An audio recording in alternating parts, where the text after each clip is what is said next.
This is Joe with Woodworker's Dilemma. We are going to replace a rotted piece of brick mold. This is what a section of brick mold looks like. We're going to cut it, put a splice in. Let's get into it. I'm going to cut this brick mold to 16 inches. I have to make a new plate. Now I'll take my multi-tool, use this to set my height. I've already taken a knife and scored to cut that caulk. So here's my 16-inch piece. I'm going to set this on the lowest point of the existing piece of brick mold and just mark a line.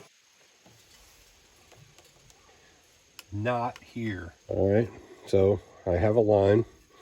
I'm going to cut it out. I have to tell you, these blades for the multi-tool right here, you get a whole box full of these things for the price of one of these at your local hardware store. And they don't necessarily last as long, but they certainly last a lot longer than one of the other blades.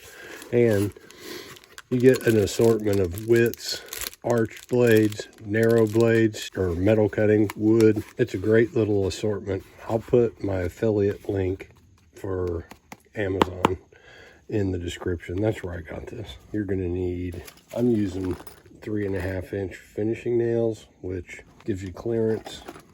You can nail straight through the face, and you have about 1/2 inch on the back side. And caulk and paint.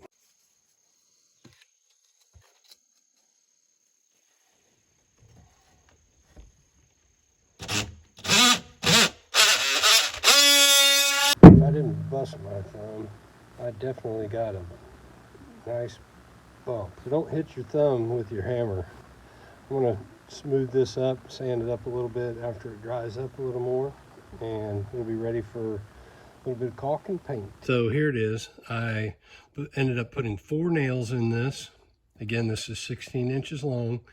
And then I sanded and blended butt joint, and then I caulked down the seams around the side, and this is ready for a coat of paint. If you want to see some more of the actual cutting that took place, hit this link. I recorded a live segment while I was doing it.